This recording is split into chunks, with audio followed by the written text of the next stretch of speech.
근무 시간을 정확하게 체크한다. 이것이 통제를 강화할 수밖에 없는 유인 요인이 된다는 겁니다. 점심 먹고 오후에 동료들과 커피 마시면서 요즘 자식들 잘 커? 대화했어요. 근무한 겁니까? 근무 이탈한 겁니까? 포괄임금제는 성과만 낸다면 이런 회색 시간을 묻지 않겠다는 신뢰적 합의였습니다. 그런데 이 합의가 다 깨져버린다면 극단적 통제가 시작될 수도 있는, 기업 입장에서는 어때요? 방어 기세가 등장하죠. 9시에 출근이면 9시에 오면 되나? 이런 이야기들 꽤 많이 있었습니다. 기성세대 관리자는요, 적어도 10분 전에는 와서 업무 준비를 해야 진짜 9시 출근 아닌가요? 라고 말하고, MZ세대나 주니어들은 계약서상에 9시 출근인데 왜 8시 50분까지 와야 되죠? 그러면 10분 시간의 수당 주는 겁니까? 이런 거죠. 포괄임금제란 기본급에 예정된 초과 근로수당을 선반영해서 월 고정급여로 주고 굳이 상호 간의 근무 시간을 측정하지는 말자라는 상호 간의 합의인 거죠. 나도 너 지각하거나 점심밥 먹고 좀 늦게 들어오고 이거 업무하다가 은행 갔다 오고 그런 거 굳이 나도 안 볼 테니까 그냥 얼마 한 걸로 치고 퉁 칩시다. 대신 밤 늦게 할 때도 있고 빨리 할 때도 있고 그거 우리 출퇴근 기록 굳이 그런 민감하게 보지 맙시다. 상호 간에 용인된 제도로 지난 40-50년간 달려왔어요. 현재 사무직의 41.3%, 100인에서 300인 기업의 44.8%가 도입 중입니다. 그런데 이것이 최근에 공짜 야근의 주범으로 지목받으며 철퇴를 맞고 있습니다. 규제 쓰나미가 오기 시작했어요.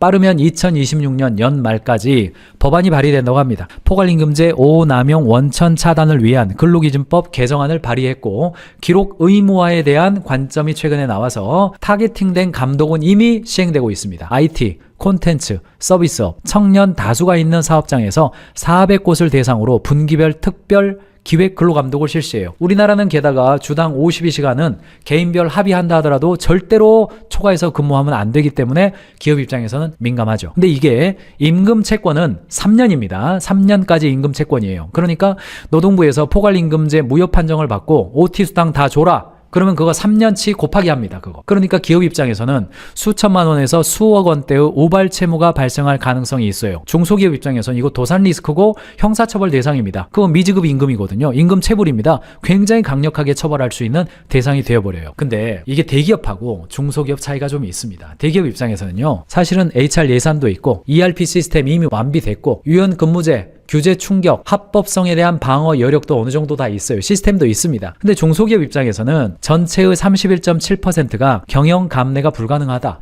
행정비용 폭증하고 인건비 변동성에 대한 통제 불가능하다, 우발 채무 우려로 신규 채용 전멸 동결될 수도 있다. 예를 들어서 하청업체예요. 그런데 이 제품을 납품하는데 원가를 얼마 받았냐? 5억을 받았어요. 근데 작업하다 보니까 여러 이슈 때문에 밤늦게까지 하고 뭐 더 했어요. 근데 인건비 원가가 초과해가지고 6억 걸렸어요. 그러면 대기업에서 1억 추가로 줍니까? 그런 구조 자체가 아니잖아요. 원청과 완제품 기준으로 고정 단가로 계약하지만 내부 인건비는 1분 단위로 변동비로 폭증하는 치명적 구조가 나올 수도 있습니다. 동시에 지식노동은 또 어떻습니까? 이게 근로기준법에서 시간 베이스로 급여를 주는 시스템이다 보니까 1953년식 공장 모델로는 근로기준법 제정 연도에 우리나라 현대의 창의적인 지식노동을 1분 단위로 측정할 수가 없죠. 자, 9시에 출근해서 11시까지 회의를 했어요. 회의 끝나니까 머리 아파요. 그래서 유튜브를 켭니다. AI 트렌드 시청했어요. 이거 근무한 겁니까? 논 겁니까? 회색지대가 있죠. 점심 먹고 오후에 3시가 됐어요. 스타벅스 이 앞에 나가가지고 동료들과 커피 마시면서 아이디어 회의를 했어요. 아이디어 회의하다가 요즘 자식들 잘 커? 대화했어요. 근무한 겁니까? 근무 이탈한 겁니까? 이거 우리 재택근무할 때 카카오나 네이버나 SK에서요, 이거 나가는 거 근무 아니다, 사무실 나갈 때는 태그 찍고 나가라, 그랬다가 여론의 문매를 맞고 또 용인해준 그런 사례가 있죠. 그러니까 근무 시간을 정확하게 체크한다. 이것이 기업 입장에서는요, 통제를 강화할 수밖에 없는 유인 요인이 된다는 겁니다. 포괄임금제는 성과만 낸다면 이런 회색 시간을 묻지 않겠다는 신뢰적 합의였습니다. 그런데 이 합의가 노동부의 시책에 의해서 다 깨져버린다면 극단적 통제가 시작될 수도 있습니다. 기업 입장에서는 어때요? 방어 기세가 등장하죠. 마우스 움직임 추적, 5분 단위로 화면 자동 캡처, 이메일, 사내 메신저, 접속 상태, 실시간 모니터링, 재택근무할 때 다 나타났던 일입니다. 일본의 한 대형 부품 사례인데요. 화장실 배설 시간까지 엑셀 보고를 하라고 그랬답니다. 화장실 갔다 온 시간 통상 한 10분 걸립니까? 그거 빼야죠.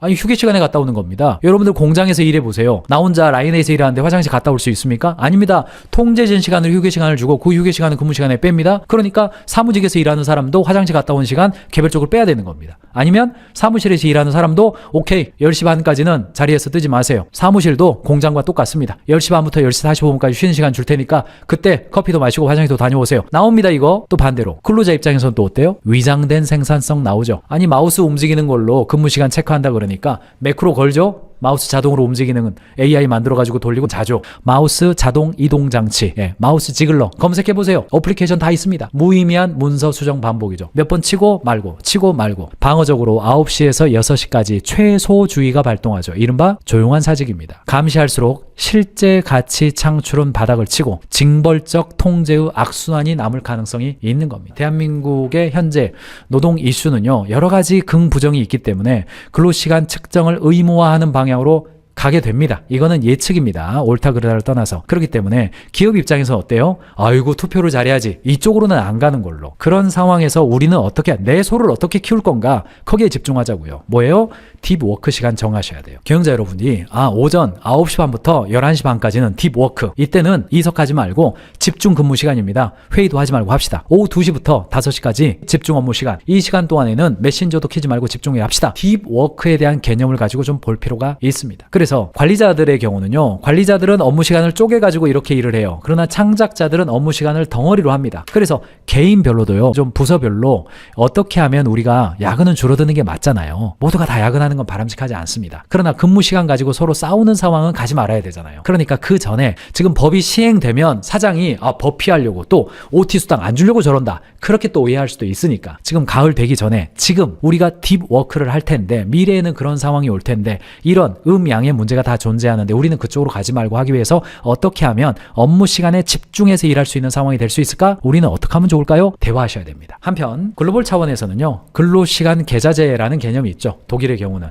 오버타임 하면 다 월급을 주는 게 아니라 그걸 모아서 휴가로 쓰거나 특정 주간에 집중해서 하거나 이런 제도도 있기는 하다. 그래서 딥워크 이야기를 할 때 3가지를 고려하시면 됩니다. 첫 번째, 투입 시간을 관리하지 마시고 경영자 여러분들은 직원들을 평가하는 기준에서 시간 빼고 뭘로 하시라고요? 결과로 하시면 됩니다. 성과 중심의 업무 방식을 하시면 됩니다. 두 번째, 창작자의 시간을 어느 정도는 좀 보장해 줄 필요가 있습니다. 일을 하다 보면 자기 업무의 스타일이라는 게 있거든요. 그러니까 언제든지 부르거나 회의하지 마시고 어떤 시간은 딱 개인별 업무로 개인 업무를 완전히 집중할 수 있는 인지적 몰입을 테스트 좀 해보시기 바랍니다. 한 2주 정도 몇 시부터 몇 시까지는 완전 집중 시간 1시간만 한번 해봅시다. 이렇게 좀 해보실 것을 권해드립니다. 마지막 3번째는 노동부의 근로감독을 대비해 놓으셔야 됩니다. 이제 가을 되면요. 객관적 근로시간 기록 시스템 구축하고 포괄임금 고정임금, 근로계약서로 돼 있는 거 좀 재검토하실 필요가 있고요. 실제 시간과 지급한 수당의 매칭을 검토해 보시기 바랍니다. 어느 정도는 준비는 좀 해 놓으셔야 될 것 같습니다. 이게 법을 어기지 않는다. 이것보다도 어떻게 하면 우리가 경쟁력 있는 회사가 될 거냐. 그래서 비즈니스를 사롱을 할 거냐.